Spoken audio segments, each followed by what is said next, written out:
ನೋಡ್ಕೊಂಡು ಆರಾಮಿರ್ಬೇಕಂತಾರೆ ಅವ್ರ ಕೆಲಸ. ಬಹಳ ಶಾಂತ ರೀತಿಯಿಂದ ವಿಚಾರ ಮಾಡ್ಬೇಕು ನಾವು. ನಿಮ್ಮ ಜಾತಿ ಮತಗಳೇನ್ ಮಾಡ್ಕೊಂಡು ಕೂತಿರಲ್ಲ, ವಸ್ತುತಂತ್ರವನೋ ಏನು ಪುರುಷತಂತ್ರವನೋ? ಪುರುಷತಂತ್ರ ಹೌದಿಲ್ಲ, ಅಂದಿಂದ ಅದು ನಿಮ್ಗೆ ಹೋಗ್ತದೆ. ಪರಿಶುದ್ಧವಾದ ಮನಸ್ಸಿನಿಂದ ವಸ್ತುವಿನ ಕಡೆ ಮನಸ್ಸು ಹರಿಸಿ ನೋಡಿದಾಗ ಅಲ್ಲಿ ಅನ್ಯ ಕಲ್ಪನಾ ಏನ್ ಮಾಡ್ತೀವಿ?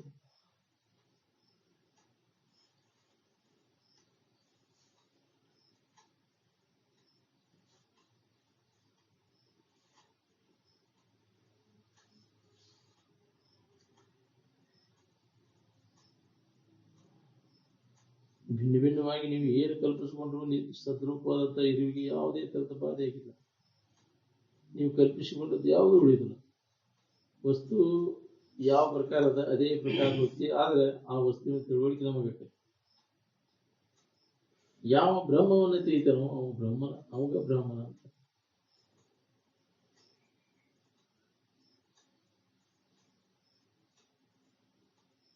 ಬ್ರಹ್ಮಜನಾತಿ ಇತಿ ಬ್ರಾಹ್ಮಣ ಅಂತ. ಬ್ರಾಹ್ಮಣ ಅಂದ್ರೆ ಅದೇನು ಜಾತಿ ಅಲ್ಲ ಅದು. ಯಾವುದೇ ಒಬ್ಬ ಜಾತಿಗೆ ಒಂದು ಜಾತಿಗೆ ಸಂಬಂಧಪಟ್ಟಿಲ್ಲ. ಬ್ರಹ್ಮಜ್ಞಾನ ಪ್ರತಿಯೊಂದು ಜೀವಿಗೆ ಹೊಂದಲಿಕ್ಕೆ ಸಾಧ್ಯ. ಅಂತಃಕರಣ ಪರಿಪಕ್ವ ಏಕ ಲಭ್ಯ. ಯಾರ ಅಂತಃಕರಣ ಸ್ವಚ್ಛದ ಅವರಿಗೆ ಅದು ಹೊಳಿತದೆ.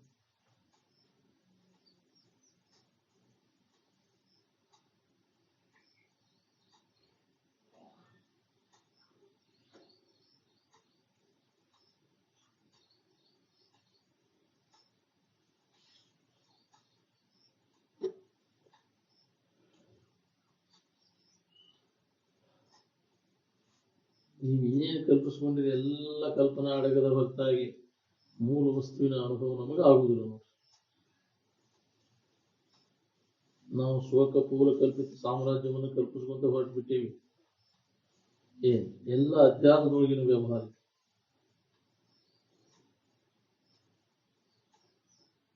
ಸದ್ವಸ್ತುವಿನ ಕಡೆ ಲಕ್ಷ್ಯ ಕೊಡದೇ ಇದ್ದ ಮೂಲಕ ಎಲ್ಲ ಆರೋಪ ಮಾಡ್ಕೊಂಡು ಕೂತೀವಿ. ಆರೋಪಿತ ಭಾವ ಎಲ್ಲ ಇದಾರ ಪುರುಷತಂತ್ರದನು ವಸ್ತುತಂತ್ರದನು. ಪುರುಷತಂತ್ರ ಹೌದಿಲ್ಲ ಇದು. ಆರೋಪಿತ ಕಲ್ಪನೆಗಳನ್ನು ಗಟ್ಟಿಯಾಗಿ ಅದರೊಳಗ ಅಂಗವನ್ನು ಬೆಳೆಸ್ಕೊಂತ ಹೋದ್ರೆ ಮತ್ತದು ಗಟ್ಟಿ. ಅನ್ಯ ಕಲ್ಪನೆಗಳನ್ನ ಅಳೆದಂತದ್ದು ಏನದ ಅದು ಪರಿಶುದ್ಧವಾದಂತ ಮನಸ್ಸು. ಮೂಗು, ಕಿವಿ, ಚರ್ಮ ಎಲ್ಲ ಇಂದ್ರಿಯಗಳಿಂದ ಆರೋಪಿತವಾದ ವಸ್ತುಗಳಲ್ಲೇ ನಾವು ಆನಂದವನ್ನು ಹುಡುಕಲಿಕ್ಕೆ. ನಮ್ಮ ಋಷಿಗಳೆಲ್ಲ ಆರೋಪಿತ ಭಾವ ಬರ್ದಂಗೆ ಸಂಬೋಧನೆ ಮಾಡ್ಲಿಕ್ಕೆ. ರೇ ರೇ ಅಮೃತಶ್ಯ ಪುತ್ರ ಜಾಗೃತ ಜಾಗೃತ ಉತ್ತಿಷ್ಠಿತ ಪ್ರಾಪ್ಯ ವರ ನಿಬೋಧತ.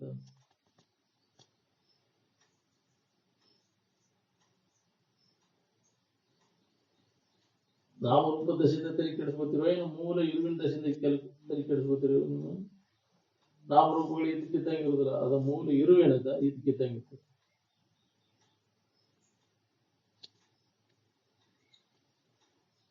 ಅವರು ಇರುವ ಆನಂದಕ್ಕೆ ಯಾವುದೇ ನಾಮ ರೂಪಗಳಿಲ್ಲ.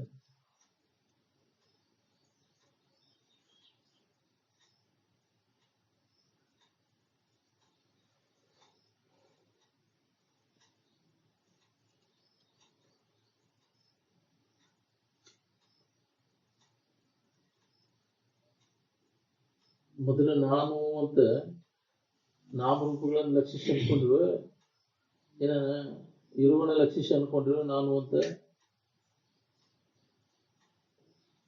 ಬಹಿರಂಗದ ಅನ್ಯ ಭಾವ ಬರೋಕ್ಕಿಂತ ಪೂರ್ವದಲ್ಲಿ ನಾನು ಅಂತ ಅನ್ಕೊಂಡದ್ದು. ಈಗೂ ಅನುಭವದಿಂದ ನೋಡ್ಕೊಂಡಾಗ ಇದು ಹೊಳಿತೈತಿ. ನೀವು ಯೋಗಿ ಆಗ್ಬೇಕಂತಿರುವ ಏನೋ ಭೋಗಿಗಳಾಗ್ಬೇಕಂತಿರುವ. ಭೋಗೇ ರೋಗ. ಎಲ್ಲಾ ಭೋಗಗಳ ರೋಗಕ್ಕೆ ಸುತ್ತಾಗ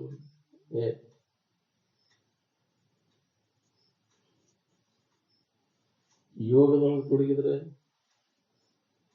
ಈ ಶರೀರ ಸಂಬಂಧಪಟ್ಟಿಸ್ಕೊಂಡು ಆತ್ಮಭಾವದೊಳಗಿರುವುದು ಅಲ್ಲಿ ರೋಗಾದಿಗಳು ಕಾಟಿರ್ತದೆ. ಶರೀರ ಸಂಬಂಧಪಟ್ಟ ರೋಗಾದಿಗಳು.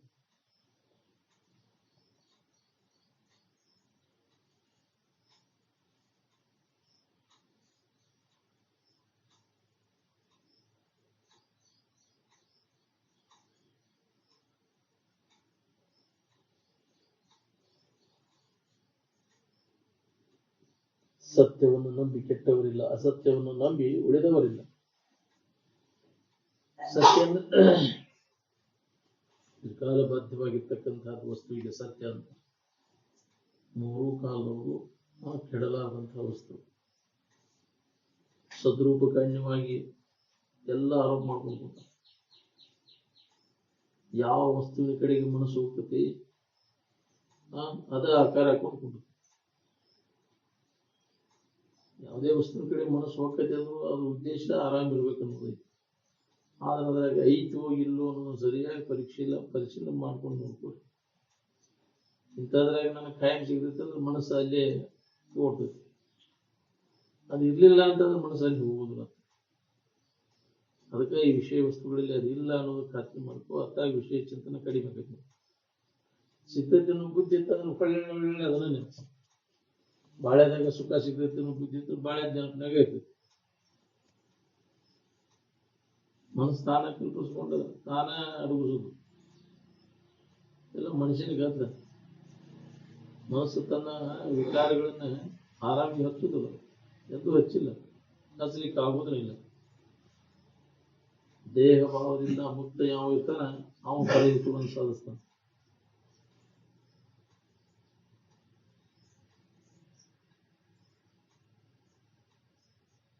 ಎಷ್ಟೆಷ್ಟು ಪರಹಿತ ಕಾರ್ಯಗಳನ್ನು ಮಾಡ್ತೀವಿ ಅಷ್ಟಷ್ಟು ನಿನಗ ಹಿತಾನು. ಇನ್ನೊಬ್ಬರಿಗೆ ಕೆಡಕೆ ಎಷ್ಟೆಷ್ಟು ಮಾಡ್ತೀವಿ ಅಷ್ಟು ನಿನಗ ಕೆಡಕೆ. ಏನ್ ನಿನಗೆ ಪರಹಿತ ಮಾಡಕ್ಕಾಗ್ಲಿಕ್ಕೂ ಕೆಡಕ ಮಾಡಕದಂಗಾರ ಇದಕ್ಕೆ ಇನ್ನೊಬ್ಬರಿಗೆ ಕೆಡಕ ಆಗದಂತ ಜೀವನ ಸಾಗಿಸಿ.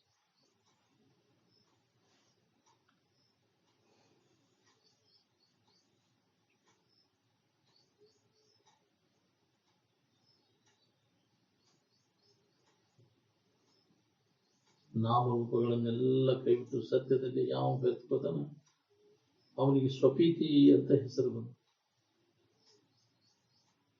ತನ್ನೊಳಗಿರುವ ನಿಜ ಸುಖವನ್ನು ಎಡೆಬಿಡದೆ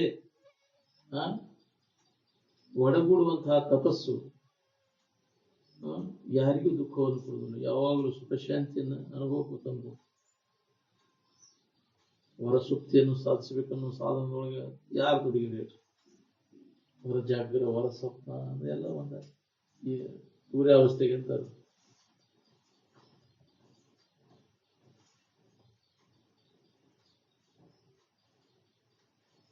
ವಿಶ್ವದಾದ್ಯಂತ ಬೇಕಾದಲ್ಲಿ ಹೋಗಿ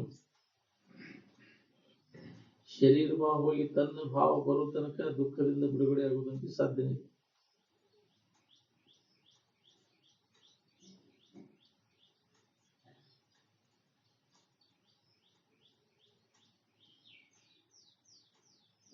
ಶರೀರ ಭಾವ ನಮಗೆ ಬರಬಾರದು ಅಂದಾಗ ನಾವು ಆರಾಮಿರ್ತೀವಿ. ಶರೀರ ಭಾವ ಬಂತ ಮತ್ತೆ ದುಃಖ ಶುರುವಾತ. ಯತ್ರ ಯತ್ರ ಶರೀರ ತತ್ರ ತತ್ರ ದುಃಖ.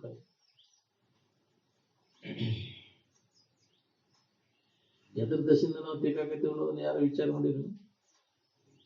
ಈ ಶರೀರ ದಶೆಯಿಂದ ನಾವು ಏನ್ ನಿನ್ ದಶೆಯಿಂದ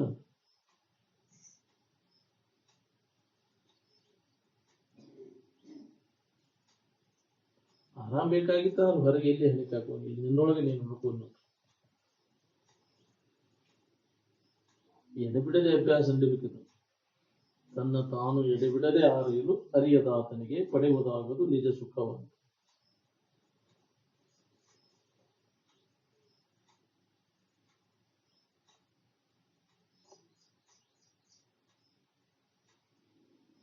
ಇಲ್ಲಿ ತನಕ ಇಂದ್ರಿಯಗಳ ವಿಷಯಗಳು ಬೆನ್ನು ಹತ್ತಿ ಸುಖ ಹೊಂದಿರೇನು? ಈಗ ಏನ್ ನಾವು ಸಹಜ ಮಾತಾಡ್ತೇವೆ ನೋಡ್ರಿ, ಇದೆಲ್ಲ ನಮ್ಮ ಶ್ರುತಿ ಸ್ಮೃತಿಗಳ ಸಾರದ. ಇಡೀ ವಿಶ್ವದ ಮಾನವರೆಲ್ಲ ವಿಷಯೇಂದ್ರಿಯ ಸಂಪರ್ಕದಿಂದ ಸುಖ ಹೊಂದಬೇಕು ಅನ್ನೋ ಪ್ರಯತ್ನ ನಡೆಸಿರೋದು. ಅದೇ ವ್ಯವಸಾಯ ನಡೆಸಿರಲ್ಲ. ಬುದ್ಧಿ ಮಷಿನಿಗೆ ಹೋಗ್ಬಿಟ್ಟೈತಿ, ದಿಮಾಕ್ ಲಗ್ಗೆ ಗೆದ್ದು ತಿಂದ್ಬಿಟ್ಟದ. ಅವ್ರು ವಿಚಾರ ಮಾಡೋ ಸಾಮರ್ಥ್ಯವನ್ನು ಕಳ್ಕೊಂಡ್ಬಿಟ್ಟೆ. ಎಲ್ಲರೂ ಮಾಡೋದೆಲ್ಲ ಕಾಮ ಕದನಕ್ಕೆ ಆಗೋದಿಲ್ಲ.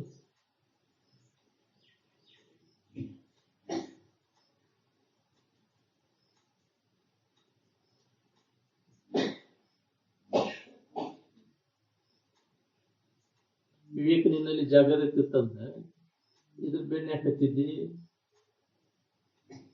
ನಿರಂತರ ಅಭ್ಯಾಸ ಬೇಕು ನೋಡ್ರಿ. ಸತತ ಆತ್ಮಾನಾತ್ಮ ವಿಚಾರದ ಅಭ್ಯಾಸದ ತೊಡಗಿದಂದ್ರೆ ಈ ವಿಷಯ ವಾಸನೆಗಳೆಲ್ಲ ಕಡಿಮೆ ಆಕೋತವು. ಅಭ್ಯಾಸೇನ ವೈರಾಗ್ಯೇನ ನಿಗ್ರಹ್ಯತೆ ಮನಃ ಅಂತ. ಈ ಚಂಚಲ ಆಗುವಂತಹ ಮನಸ್ಸನ್ನ ನಿರಂತರ ಹಿತಾಹಿತ ವಿಚಾರದ ಅಭ್ಯಾಸದಿಂದ ಹಿಡಿತದಾಗಿಟ್ಕೊಳ್ಳಕ್ ಸಾಧ್ಯ.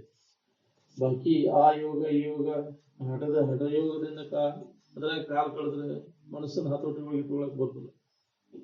ಸುಳ ಬಳಲ್ ಬೆಳಲ್ಲ.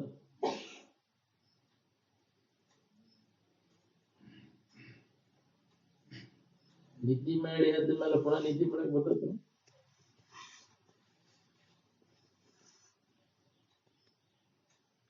ಅವರು ಯಾವುದೇ ವಸ್ತುವನ್ನು ಅಳವಡಿಸ್ಕೊಂಡಿಲ್ಲ.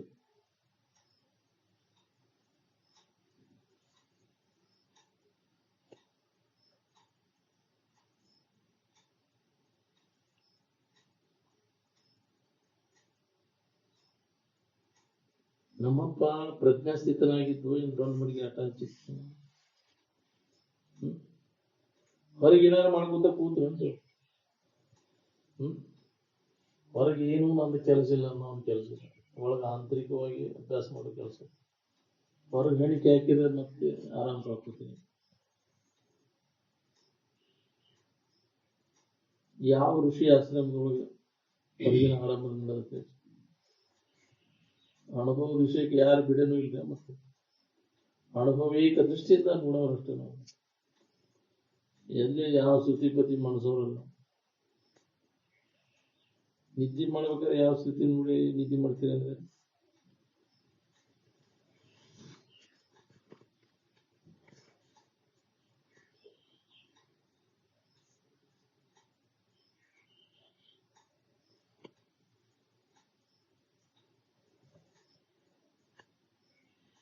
ಈ ಶಿವಲೋಕ ಐತೆ, ಬ್ರಹ್ಮಲೋಕ ಐತೆ, ವೈಕುಂಠ ಐತೆ ಅಂತ ನೀವ ಕಲ್ಪಿಸ್ಕೊಂಡಿರಲಿಲ್ಲ. ಅವ ಬಂದು ಹೇಳಿದ್ವು ನಿಮಗೆ, ಇಲ್ಲಿದೇವಿ ನಾವು ಅಂತೇಳಿ ಹೇಳಿದ್ವು ನಿಮ್ಗೆ. ಅನುಭವ ನೋಡ್ಕೊಂಡ್ರೆ ವಾದ ಇಲ್ಲದ ಕಲ್ಪಿಸ್ಕೊಂಡು ಏನಾರು ಮಾಡ್ಕೊಂತ ಹೋಗ್ಬೇಕಂತ.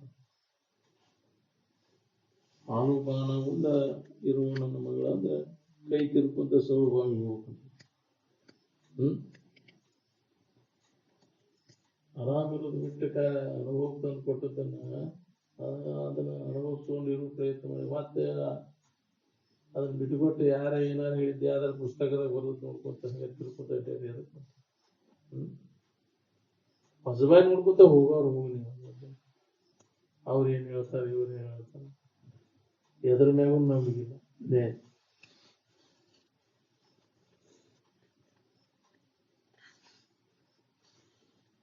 ಒಳ್ಳೆಯ ಗುರುವಿನ ನಂಬು. 12 ಮಂದಿ ಗುರುಗಳು ಹಂಗ ಅಡ್ಡಾಡಕೈತೆ ಅಂದ್ರೆ ಯಾವ್ದು ಮಾಡ್ಬೇಕು ಯಾವ್ದನ್ನ ಬಿಡ್ಬೇಕು ಗೊತ್ತಾಗುದು. ಒಬ್ಬ ಡಾಕ್ಟರ್ನ ಕಡೆ ಚೆಕ್ ಮಾಡಿಸ್ಬೇಕು. 12 ಮಂದಿ ಡಾಕ್ಟರ್ ಕೂಡ ಅಡ್ಡಾಡಿದ ಅಂದ್ರೆ ಏನಾಗ್ತದೆ? ಹಣ ಹೊರ ಕಡೆ ಬರ್ತದೆ. ಅವೊಂದು ನಮೂನೆ ಹೇಳ್ತಾನೆ, ಇವೊಂದು ನಮೂನೆ ಹೇಳ್ತಾನೆ. ಎದನ್ನು ಮಾಡ್ಲಿಪ್ಪ ದಿಕ್ಕದಪ್ಪ.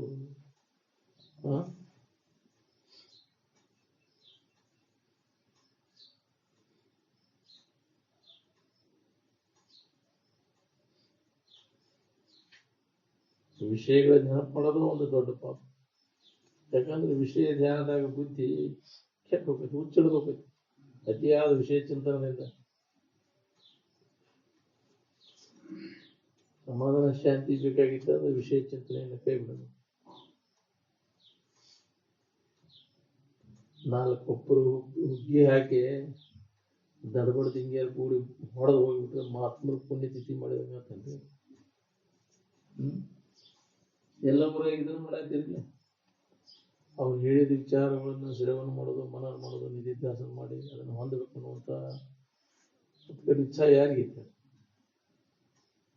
ಮಹಾತ್ಮರ ಸ್ಥಿತಿಗತಿಗಳ ಅನುಸರಣೆ ಮಾಡೋದನ್ನು ಮಹಾತ್ಮರ ಪುಣ್ಯ ಸ್ಮರಣೆ. ಅವ್ರಿಗಿನ ಸ್ಥಿತಿ ಹೆಂಗಿತ್ತು, ಅವ್ರ ಇರುವಿಕೆ ಹೆಂಗಿತ್ತು, ಅದ್ರ ಕಡೆ ಲಕ್ಷ್ಯ. ಬರೀ ತೋರಿಕೆ ಹೋಗಿ ಏನಾರು ಮಾಡ್ಕೊತ ಹೋದ್ರೆ ಮಹಾತ್ಮರ ಹೆಸರು ಮ್ಯಾಗ ಹೊರಗೆ ಏನಾರು ಬದಲಾಯಿಸಿರಿ ಯಾರಿಗೂ ಉಪಯೋಗ ಇಲ್ಲ. ಹೊರಗಿನ ಆಡಂಬರ ಮಾಡ್ಕೊತ ಕೂತಾನೆ.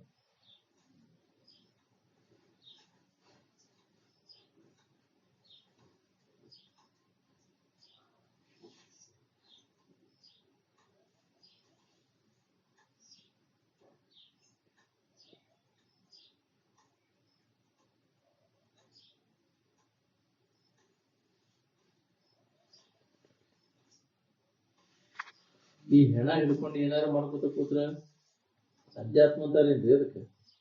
ಅದು ಜೋಗಪ್ಪಗಳ ಕೆಲಸದ.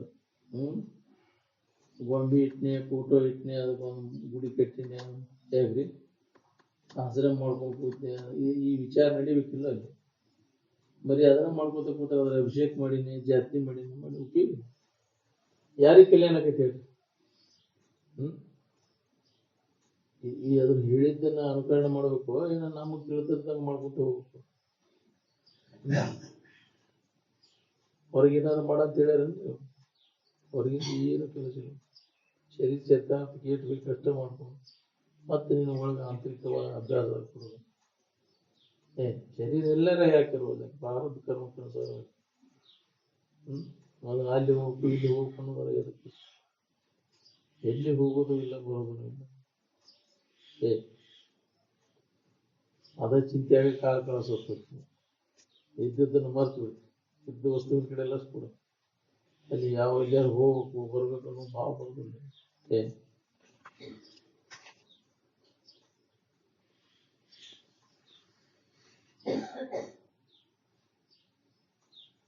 ನೀನಾಗಿರ್ಲಿಕ್ಕೆ ಹೊರಗಿನ ತಂತ್ರ ಕಲಿಸ್ಬೇಕಾಗಿದೆ. ಹೊರಗಿನ ತಂತ್ರದಾಗಿದ್ರೆ ನೀನಾಗಿರಕ್ ಬರ್ತೈತಿ.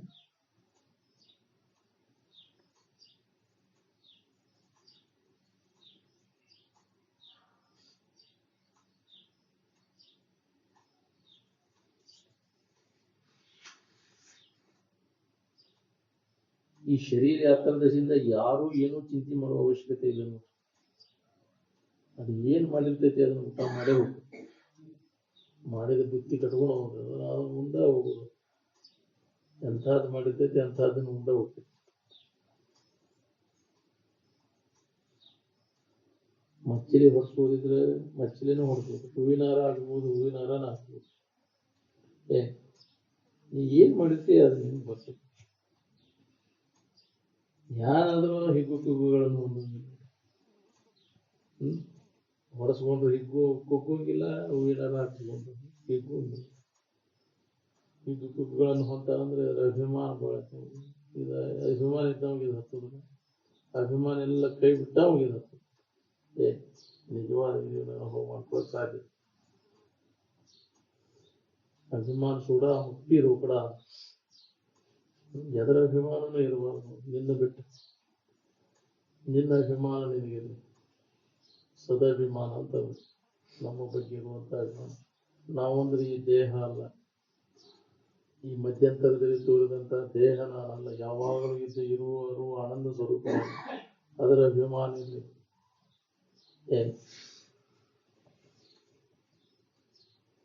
ಅಲ್ಲದನ್ನು ಹಿಡ್ಕೊಂಡು ಕೂತಿಯಲ್ಲ, ನಿನ್ನ ಮರೆತು ಅನ್ಯ ಭಾವನೆಯನ್ನು ಹಿಡ್ಕೊಂಡು ಕೂತೀಯ. ಅನ್ಯದನ್ನು ನಾನು ಅಂತಿಲ್ಲ, ಇದು ಅಹಂಕಾರ. ಇದನ್ನು ಕೈಬಿಡು. ಇದನ್ನು ಹೋದ್ರೆ ನೀ ಆರಾಮನದಿ. ಇದಕ್ಕಿದ್ದಾಗ ಅನುಭವ. ಈ ನಾನು ಹೋದ್ರೆ ಹೋಗಬಲ್ಲೆ ಗುರುಗಳಂತ ಹೇಳ ಕನಕದಾಸ. ವೈಕುಂಠಕ್ಕೆ ಯಾರು ಹೋಗ್ತೀನಿ ಅಂದ್ರೆ ನಾನು ಹೋದ್ರೆ ನಾನು ಅನ್ನುವಂಥ ಅಹಂಕಾರ. ಅಲ್ಲದಕ್ಕೆ ನಾನು ಅಂತೇಳಿ ನನಗೆ ತಾನು ಅನ್ನೋದಿಲ್ಲ. ಅನ್ಯದ್ದನ್ನು ನೋಡಿ ನಾನು, ಅನ್ಯದ್ದು ಯಾವುದೂ ಇಲ್ಲ. ಯಾವುದನ್ನ ಎದುರಿಟ್ಟು ನೀತಿ ಆದ್ರೆ ನೀ ಹೆಂಗ ನೀ ಆಗಕ್ಕೆ ಶಕ್ಯನೇ ಇಲ್ಲ. ನೀ ಅರಿವಿಸ್ಕೊಳ್ಳೋ ವಸ್ತು ಅಲ್ಲ, ಅನ್ಯ ವಸ್ತು ಅಲ್ಲ, ಅರಿವಿಸ್ಕೊಳ್ತು.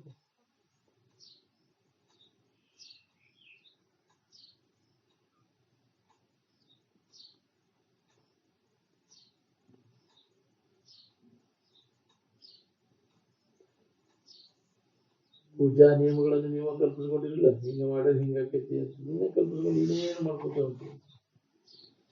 ಆ ದೇವ್ರು ಬಂದು ಹೇಳ್ತಾನೆ ನನಗೆ ಹಿಂಗೆ ಪೂಜೆ ಮಾಡೋ, ಇಂಥವನ್ನೆಲ್ಲ ಸಾಮಾನು ತಗೊಂಬ ಅಂತ. ಏನೇನು ಕಲ್ಪಿಸ್ಕೊಂಡು ಮಾಡ್ಕೊಂತ ಹೋಗ್ತೀವಿ. ದೇವ್ರ ಪೂಜೆ ಮಾಡಕ್ಕೆ ಜಗತ್ತಿನ ಸಾಮಾನು ಏನು ಬೇಕಾಗಿಲ್ಲ. ಅವು ಪೂಜೆ ಮಾಡುವ ಅವಶ್ಯಕತೆನೂ ಇಲ್ಲ. ಯಾಕಂದ್ರೆ ಅವಕ್ಕಂತೇಳಿ ಹೋಗೋ ಕೆಲಸ ಏನೈತಿ. ಅವ ನಿನ್ನಂತೇಳಿ ಬರುವಂಗ ಮಾಡ್ಕೋ. ನೀ ದೇವರಂತೇಳಿ ಹೋಗೋಕು ಬದ್ಲಿ ಅವ ನಿನ್ನಂತೇಳಿ ಬರುವಂಗ ಮಾಡ್ಕೋ. ಹಂಗ ಆಚರಣೆ ನಿಂತ ಅಂದ್ರೆ ಅವ ನಿನ್ನಂತೇಳಿ ನಿನ್ನ ಭೇಟಿಗೆ ಅವ ಬರ್ತಾನ. ನೀ ಯಾಕೆ ದೇವ್ರ ಭೇಟಿಗೆ ಹೋಗಿ? ಹಂಗ ಉತ್ತಮ ಆಚರಣೆ ನಿನ್ನಲ್ಲಿ ಇಟ್ಕೊಂಡೆ ಅಂತಂದ್ರೆ ಒಳ್ಳೆ ಭಾವನೆ, ಒಳ್ಳೆ ವಿಚಾರಗಳು, ಅವನ್ನೆಲ್ಲ ನಿನ್ನ ಭಾವ ಮನಸ್ಸಿನಾಗ ಇವೆಲ್ಲ ಇದ ತಪಸ್ಸು. ಅವಾಗ ದೇವರು ನಿನಗೆ ಭೇಟಿಯಾಗಿ ಬರ್ತಾವ. ಎಲ್ಲಾ ದೇವರು ನಿನಗೆ ಭೇಟಿಯಾಗಿ ಬರ್ತಾವ, ಇಲ್ಲ ನಿನ್ನ ದರ್ಶನಕ್ಕೆ ಬರ್ತಾವ. ಹೌದಿಲ್ಲ? ಆ ಸ್ಥಿತಿ ಇಟ್ಕೊಂಡಾರಂತ ಮಹಾತ್ಮ ದರ್ಶನಕ್ಕೆ ಹೋಗ್ತಾವಿಲ್ಲ ಎಲ್ಲಾರು. ಯಾವಾಗ ಭೇಟಿ ಆದನಪ್ಪ ಅವ್ರನ್ನ ಈ ಕಲ್ಪಿಸ್ಕೊಂಡು ದೇವ್ರ ಏನ್ ಮಾಡ್ದೇವು? ಅವ್ರ ಭೇಟಿಯಾಗಿ ಏನ್ ಲಾಭ ಆಗಿತ್ತು? ಇಲ್ಲಿ ತನಕ ಭೇಟಿ ಮಾಡ್ಕೊತ ಬಂದಿಲ್ಲ, ಏನಾಗಿತ್ತು ಜನ್ಮ ಜನ್ಮ ಅಂತ? ಕಾಯಿ ಹೊಡೋದು, ಕರ್ಪೂರ ಇರಿಸೋದು, ಇದೇನ ಮಾಡಿದ್ವಿ, ಏನ್ ಲಾಭ ಆಗಿತ್ತು?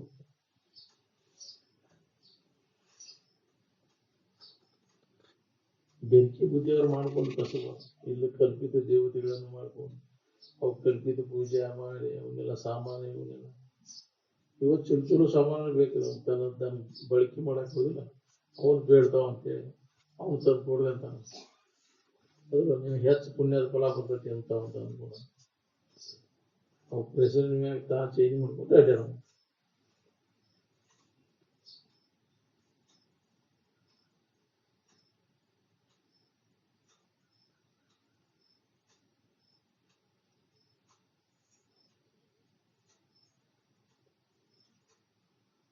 ಯಾವ ವೇಳೆಗೆ ಏನಾಗೋದಿರ್ತತಿ ಅದು ಆಗೈತಿ.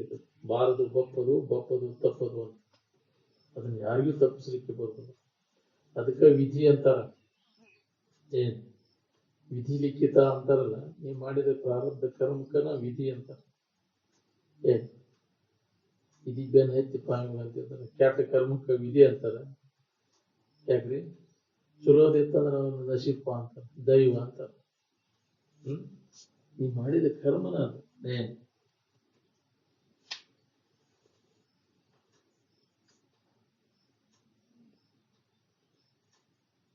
ಜಡ ವಸ್ತುಗಳನ್ನು ಕೊಡಬಹುದು, ತಗೋಬಹುದು. ಆನಂದವನ್ನು ಕೊಡ್ಲಿಕ್ಕೆ ತಗೊಳ್ಳಿಕ್ಕೆ ಬರ್ತೈತೇನ್ರಿ? ಅದಕ್ಕೆ ಇದು ಕೊಡ್ತೈತಿ, ಇದಾದ ಕೊಡ್ತೈತಿ ಅಂತ ಭ್ರಮ ಆಗೈತಿ ನಿಮಗೆ. ನಾವು ಇದನ್ನು ಸಿದ್ಧ ಮಾಡೋದು ಬೇಕಾಗಿಲ್ಲ, ಇರ್ಬೇಕಾಗೈತಿ. ಇದ್ದೇನೋದನ್ನ ಸಿದ್ಧ ಮಾಡಿ ಕೊಡ್ಬೇಕಾಗೈತಿ. ದೊಡ್ಡಪ್ಪ ಬೇಕಾದ್ರೆ ಸುಮ್ಮನೆ ಇರು, ಬ್ಯಾಡ ಅಂದ್ರೆ ಬಿಡು. ಯಾವ ಬೇಕಾದ ಸಿದ್ಧಾಂತ ತಗೊಳ್ಳಿ, ಅದು ಒಂದು ಭಾವನ ಅಲ್ಲ. ಭಾವ ಲಯ ಆದಾಗ ತಾನೇ ತಾನಾಗಿರ್ಲಿಕ್ಕೆ ಬರ್ತದೆ.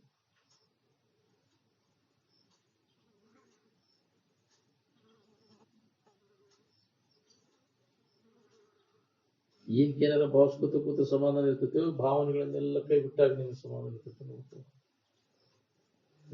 ಭಾವದ ಗದ್ದಲ ಇದೆಲ್ಲ, ಭಾವದ ಗದ್ದಲ ಎಲ್ಲ ಅಡಗಿದಾಗ ನಿನಗೆ ನೆಮ್ಮದಿ ಇರ್ತೈತೆ ನೋಡಿ.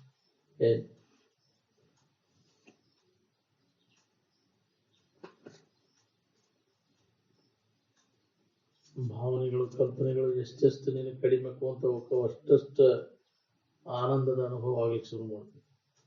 ಅದೇ ಅಭ್ಯಾಸ ಮಾಡಬೇಕಾಗಿತ್ತು ನೋಡಿ. ಕಲ್ಪನಾರಹಿತ ಸ್ಥಿತಿ ಅನುಸಂಧಾನ. ಯಾವುದೇ ತರದ ಭಾವನೆಗಳಿಗೆ, ಕಲ್ಪನೆಗಳಿಗೆ ನೀವು ಅವಕಾಶ ಕೊಡ್ಲಿಲ್ಲ ಅಂದ್ರೆ ಪ್ರತಿಯೊಬ್ಬರಿಗೂ ಅದು ಆನಂದದ ಅನುಭವ ಆಗಕ್ಕೆ ಶುರು ಮಾಡ್ತೀವಿ. ಅದನ್ನ ಬಿಟ್ಟು ಬೇರೆ ಹಿಡಿತಾನೆ ಇಲ್ಲ. ಅದನ್ನ ನೆರವಣಿಗಿರ್ಬೇಕಾದ್ರೆ ಕಲ್ಪನೆ ಮಾಡ್ಕೊಂಡಿಲ್ಲ ಭಾವನೆಗಳನ್ನ, ಅವನ್ನೆಲ್ಲ ಮರಿಯಾಗಿತ್ತು. ಇದ್ದು ಇರುವಿನ ಸ್ಥಿತಿ, ಆನಂದ ಸ್ಥಿತಿ ಮರಿಯಾಗಿತ್ತು. ಅವನು ಸರಸ ವಿಚಾರದಿಂದ ಅವನು ಯಾವಾಗ ಎಷ್ಟೊತ್ತು ನೀ ಕಲ್ಪನಾರಹಿತ ಆಗಿರ್ತೀವಿ ಅಷ್ಟು ಆರಾಮನೇ ಇತ್ತು. ಮತ್ತೆ ಕಲ್ಪನೆಗಳು ಬಂದು ಅಂದ್ರೆ ಮತ್ತೆ ಆರಾಮ ಕೆಡಿಸ್ಬೇಕು. ಧ್ಯಾನ ಕೂತಾಗಿದ ಕೆಲಸ ಮಾಡೋದು, ಕಲ್ಪನಾರಹಿತ ಸ್ಥಿತಿ ಅನುಸಂಧಾನ ಮಾಡೋದು. ನಾವು ಏನೇನೋ ಕಲ್ಪಿಸ್ಕೊಂಡು ಮಾಡೋದಲ್ಲ. ಯಾವ್ದಾರ ಆಕಾರ, ನಾಮರೂಪ ಕಲ್ಪಿಸ್ಕೊಂಡು, ನಾಮರೂಪ ಕಲ್ಪಿಸ್ಕೊಂಡು ನಾಮರೂಪ ಏನು ಕಲ್ಪಿಸ್ಕೊಳ್ಳಿಲ್ಲ ಅಂದ್ರೆ ನೀ ಆರಾಮನೇ ಇರ್ತೀವಿ. ಯಾಕೆ ಕಲ್ಪಿಸ್ಕೊತಿ? ಕಲ್ಪಿಸ್ಕೊಂಡಿದ್ದ ಸಮಾಧಾನ ಕೇಳಿಸ್ಬೋದು. ಅದೇ ಅಭ್ಯಾಸ ಆಗ್ಬಿಟ್ಟೈತಿ. ಏನಾರ ಕಲ್ಪನಾ ಮಾಡಿದ್ರೆ ನಾವು ಆರಾಮ. ಎಲ್ಲ ಕಲ್ಪನಾ ಅಡಿಗಿದಾಗ ಆರಾಮ ಇರ್ತೈತಿ ಅನ್ನೋದು ನಮ್ಗೆ ಹೊಳಿ ಬಂದು ದಿನನಿತ್ಯ ನಾವು ಅನುಭವ ಮಾಡ್ತೇವೆ. ಅವನ್ನೆಲ್ಲ ಅಡಿಗಿಸಿ ಪೂರ್ಣ ಅವನ್ನ ನಾಶ ಮಾಡಿಕೊಂಡ್ರೆ, ಈ ಜಗತ್ತಿನ ವಸ್ತುಗಳ ಬಯಕೆಗಳನ್ನೆಲ್ಲ ಪೂರ್ಣ ನಾಶ ಮಾಡಿಕೊಂಡ್ರೆ, ಇಲ್ಲದಂಗೆ ಅದ್ರಾಗ ಇಲ್ಲ ಇಲ್ಲ ಅಂತ ತಿಳಿದು ಕೈ ಬಿಟ್ರೆ ಶಾಶ್ವತ ಸುಖವನ್ನು ಹೊಂದಿ ಸುಖದಲ್ಲಿ ಇರ್ಲಿಕ್ಕೆ ಬರ್ತದೆ. ನಮ್ಮ ಕಡೆ ನಾವು ಲಕ್ಷ ಕೊಟ್ಟಾಗ ಇದರ ಬಗ್ಗೆ ಲಕ್ಷ ಆಗಬೇಕು. ಇದರ ಅಭ್ಯಾಸ ಜೋರು ನಡಿಬೇಕು. ಇರುವಿನ ಅನುಸಂಧಾನ ಒಳಗ ನಡಿಬೇಕು. ಆಂತರಿಕವಾಗಿ ಪ್ರಬಲವಾದ ಅನುಸಂಧಾನದ ಮೂಲಕ ನಮ್ಮ ಇರುವಿನ ಅನುಭವ ಮಾಡ್ಕೊಳಕ್ ಸಾಧ್ಯ. ನಮ್ಗೆ ಇಲ್ಲ ಅಂದ್ರೆ ಸಾಧ್ಯನೇ ಇಲ್ಲ. ಬಿಟ್ಟು ಬಿಡದ ಹಗಲಿರುಳೆನ್ನದೇ ಪರಿಭಾವಿಸುತ್ತೇನೆ ನಾನು ಯಾರು, ನನ್ನ ನಿಜ ಸ್ವರೂಪೇನು. ಎಲ್ಲವನ್ನ ಇರ್ತಕ್ಕಂಥ ಅರಿವು ನಾವು ಅರಿವಿಸ್ಕೊಳ್ಳುವಂಥ ತೋರಿ ಅಡುವಂಥ ತೋರಿಗೆ ನಾವು ತೋರುದು ಅಡುವುದು ನಾನಲ್ಲ, ತೋರದೆ ಅಡಗದೆ ಯಾವಾಗಲೂ ಇರುವು ನಾನು, ಅರಿವು ನಾನು, ಆನಂದ ಸ್ವರೂಪ ನಾನು ಭಾವ ಗಟ್ಟಿ ಆಗ ಅದನ್ನು ಗಟ್ಟಿ ಮಾಡ್ಕೊಳ್ಳೋ ಸಂಬಂಧ ಇದನ್ನು ಪುನಃ ಪುನಃ ಪುನಃ ಪುನಃ ಹೇಳುವುದು ಕೇಳುವುದು ಮಾಡಬೇಕಾಗಿ ಆ ಭಾವ ಗಟ್ಟಿ ಆದರೆ ಹೇಳುವುದು ಕೇಳುವುದು ಅವಶ್ಯಕತೆ ಇಲ್ಲ. ಮತ್ತಿದು ಹೊಕ್ಕೈತಿ ಹೊರಗೆ ಬರೋದಕ್ಕೆಲ್ಲ ಮರೆತು ಬಿಡ್ಬೇಕು, ತನ್ನ ಭಾವನೆಯನ್ನು ಮರೆತು ತಿರ್ಗಾಕ. ಅದಕ್ಕೆ ಮರೆಯದೆ ಎಚ್ಚರವನ್ನು ಪುನಃ ತನ್ನ ಭಾವನೆಯನ್ನು ಮರೆಯುವ ಆನಂದ ಭಾವನೆಯನ್ನು ಮರುವಾಗಬಾರ್ದು. ಅದು ಯಾವಾಗಲೂ ಜಾಗೃತವಾಗಿ ವಾಸನಾರಹಿತ ಆಗಿರ್ಲಿಕ್ಕೆ ಕಲಿ. ಅಂದ್ರೆ ಮನಸ್ಸು ಏಕಾಗ್ರವಾಗಿ ಮನಸ್ಸನ್ನು ನಿಲ್ಲಿಸಲಿಕ್ಕೆ ಸಾಧ್ಯ. ಮನಸ್ಸು ಏಕಾಗ್ರತೆ ಕರಿಗೊಂಡು ನಿಂದಂಗಲ್ಲದೆ ಪಡೆಯುವುದಾಗದು ನಿಜ ಸುಖವನ್ನು. ವಾಸನ ಎಲ್ಲ ನಾಶ ಆದಾಗ ಮನಸ್ಸು ಏಕಾಗ್ರತೆ ಏನಾದ್ರು ಮಾಡಬೇಕು ಹೊಂದಿರ್ಕೊಂಡು ವಾಸನ ಆದಾಗ ವಾಸನಾತ್ರಯಗಳು ಯಶನಾತ್ರಯಗಳು ಪೂರ ಹೋಗ್ಬೇಕು ಅಂದಾಗ ಮನುಷ್ಯನ ಏಕಾಗ್ರ ಆಗೋ ಪುರುಷತ್ವೇ ನಿನ್ನ ಇರುವಿನ ಅನುಭವ, ಆನಂದದ ಅನುಭವ ಆಗ್ತದೆ. ಇದೇ ಅಭ್ಯಾಸ ಸತತ ನಡಿಬೇಕು. ನಿಮ್ಮೊಳಗ ಆಂತರಿಕವಾಗಿ ಅಭ್ಯಾಸ ನಡೀಬೇಕು. ಜಗತ್ತಿನ ಸುದ್ದಿ ತಗೊಂಡು ಏನು ಅದ್ರಾಗ ಕಾಲ ಕಳೆದೇ ಇಲ್ಲಿ ತನಕ ಏನ್ ಲಾಭ ಆಗಿತ್ತು? ಇನ್ನು ಮ್ಯಾಗರೆ ನಿನ್ನ ಬಗ್ಗೆ ನೀನ್ ಯಾರಿದ್ದೆ ಅನ್ನೋದ್ರ ಬಗ್ಗೆ ಇದ್ರೊಳಗೆ ಕಾಲ ಕಳೆದ ಈ ಶರೀರವನ್ನು ಸಾರ್ಥಕ ಮಾಡ್ಕೋಬೇಕು ಅನ್ನೋದು ಮತ್ತು ಏನು ವಿಷಯ ವಸ್ತುಗಳಲ್ಲಿ ಅದರ ಚಿಂತನದಾಗ ತೊಡಗಿದ್ರೆ ಮತ್ತೆ ಹಾಳು ಮಾಡ್ಕೊತ ಅಂತ ಶರೀರ ಹೆಂಗ್ ಹಾಳು ಮಾಡ್ಕೊಂಡ್ರಿಪ್ಪ ಅಂದರಿಲ್ಲ. ಎಂಥ ಮಾನವ ಜನ್ಮ ಏನ್ ಗೆಲ್ಸಿ ಬಿಟ್ರಪ್ಪ, ಏನ್ ಕೊಟ್ರೆ ಸಿಕ್ಕಿತ್ತಪ್ಪ. ಸಂತರ ಸಂಘ ಇಲ್ಲ, ಅಂತವರೆಲ್ಲ ಜ್ಞಾನ ಇಲ್ಲ, ಜಾತಿ ಸಂಸಾರಕ್ಕೆ ಬಿದ್ದು ಕೆಟ್ಟಿರಪ್ಪ. ಇದ್ರ ಬೆನ್ನ ಹೆತ್ತೆ ಇದ್ದ ಸಮಾಧಾನ ಕೆಡಿಸ್ಕೊಂಡಿಲ್ಲ. ಒಬ್ಬರ ಹಾಳಾದ ಉದಾಹರಣೆ ಬಾಳೆ ಕೈ ಬಿಟ್ಟು ಬಾಳೆದ ಕಡೆ ಬಾಳೆ ನೋಡ್ದಂಗೆ ತನ್ನ ಇರುವಿನ ಕಡೆ ಎಲ್ಲ ಕೊಟ್ಟ ಒಬ್ಬರ ಹಾಳಾದ. ಬಾಳೆ ಬೆನ್ನ ಹತ್ತವ್ರು ಯಾರು ಉದ್ದಾರಾಗ್ಯಾರ? ಬಾಳೆದ ಹೆಸರು ಇದ್ದದಕ್ಕೆ ಸಮಾಧಾನ ಶಾಂತಿ ಎಲ್ಲಿ ಬರ್ಬೇಕು? ಅದನ್ನು ಬಿಡೋದು, ತೊರೆ ಅದು ಹೆಸರನ್ನ ಬಿಡೋದು. ಅದು ಎಂದೂ ಅದರಿಂದ ಏನಿಲ್ಲ ಲಾಭ ಇಲ್ಲ. ಅದ್ರ ಬಗ್ಗೆ ಮಾತಾಡೋ ಪ್ರಯತ್ನ ಎಲ್ಲ ವ್ಯರ್ಥ. ಅದರಾಗಿ ನಾವು ಸ್ವಲ್ಪ ಇದಕ್ಕೆ ಪ್ರಯತ್ನ ಮಾಡಿದ್ರೆ ದೊಡ್ಡ ಲಾಭ ಹೊಂದಿದ್ದೀನಿ. ಅದ್ರ ಶತಾಂಶದಷ್ಟು ನೀ ಇದ್ರ ಕಡೆ ಲಕ್ಷ ಕೊಟ್ಟಿದ್ರೆ ನೀನ ದೇವರಿದ್ದೇನೋ ನಿನಗೆ ಹೋಗ್ಬೋದು. ಆಯುಷ್ಯದ ವೇಳೆ ಎಲ್ಲ ವ್ಯರ್ಥ ಕಳೆದ. ಬರೀ ಕೇಳುವುದರ ಮಾಡಿದ್ರೆ ಎಷ್ಟು ಲಾಭ? ನೀನು ಆಯುಷ್ಯದ ಪರಿಹಾರ ಶರೀರ ಹೋಗುಮಟ ಕೇಳು. ತಾನಾತಾಗಿಂದ ರೂಢಿ ಆಗ್ಬಿಡ್ತದೆ ಅಭ್ಯಾಸ. ಶ್ರವಣ ಮಣ ನಿಧಿಧ್ಯಾಸ ಒಳಗೆ ನಡೆದು ಅವಾಗ ಮನಸ್ಸು ಆತ್ಮಭಾವದಲ್ಲಿ ನಿಲ್ಲಲಿಕ್ಕೆ ಶುರು ಮಾಡ್ತದೆ. ಅದನ್ನು ಮಾಡಬೇಕು. ನಾವು ಆ ಹಿಡಿತ ಕಲಿಬೇಕು. ಅಂತ ಸಂಘದ ಹೋಗಿ ಸಂಘನ ನೋಡೋದಕ್ಕೆ ಕಾರಣ ಸಂಗತಿ ಫಲ ಇದೆ. ನಾವು ಒಬ್ಬ ಕೆಟ್ಟ ಜನರ ಸಹವಾಸ ಮಾಡಿದ್ರೆ ಕೆಟ್ಟ ಸಂಸ್ಕಾರ ಇರ್ತೈತಿ. ಉತ್ತಮದ ಸಂಸ್ಕಾರ ಮಾಡಿದ್ರೆ ಉತ್ತಮ ಜನರ ಸಂಘ ಮಾಡಿದ್ರೆ ಉತ್ತಮ ಸಂಸ್ಕಾರ ಇರ್ತೈತಿ. ಅದಕ್ಕೆ ಅಂತವ್ರ ಸಂಘ ಮಾಡಿ ಯಾವಾಗಲೂ ಮಹಾತ್ಮರ ಸಂಘ ಉತ್ತಮರು ಸಿಗಬೇಕು. ಎಲ್ಲ ವಿಷಯ ಪಡ್ತಾರೆ ನಮಗೂ ಅದ್ರ ಕಡೆ ಅದರಂಗ ಆಗ್ಬೇಕು. ಅಂತ ವಾತಾವರಣ, ಅಂತ ಪರಿಸರಗಳು. ಅದಕ್ಕೆ ಯಾವಾಗ ಇಂತಹ ಉತ್ತಮರ ಸಂಘ, ವಿಚಾರವಂತರ ಸಂಘ ನಮ್ಗಿತ್ತು ಅಂದ್ರೆ ಮನಸ್ಸಿಗೆ ಸಮಾಧಾನ ಶಾಂತಿ ಸಿಗುತ್ತೆ. ಮತಿಗೆ ಮಂಗಲವೇ ಉದಾಹರಣೆ ಉತ್ತಮರ ಸಂಘ. ಉತ್ತಮರಂದ್ರೆ ಅವ್ರಿಗೆ ಅಂತ ವಿಷಯದ ಅವಮಾನ ಕಳ್ಕೊಂಡು ಎಲ್ಲರಲ್ಲಿ ತನ್ನನ್ನು ಕಾಣೋದು, ಎಲ್ಲಾ ಜೀವಿಗಳಿಗೆ ಲೇಸನ್ನು ಬಯಸೋದು ಅವರು ಉತ್ತಮರು. ನಮ್ಮಲ್ಲಿ ಸ್ವಾರ್ಥದ ಅದಷ್ಟ ನಡಿ ಇನ್ನೊಬ್ಬರು ಹಾಳಾಗಿ ಹೋಗಲಿ. ನಾವು ಉತ್ತಮರಲ್ಲ, ನೀ ತಿಳ್ಕೊಂಡಷ್ಟು ಉತ್ತಮರಲ್ಲ. ನಮ್ಮಲ್ಲಿ ಸ್ವಾರ್ಥ ಬುದ್ಧಿ ಅದು, ಅದು ಕೂಡ ಆ ಸ್ವಾರ್ಥ ತ್ಯಾಗ ಯಾವ ಮಾಡ್ತಾನೆ ಅವನು ಉತ್ತಮ. ಬಿಡುವ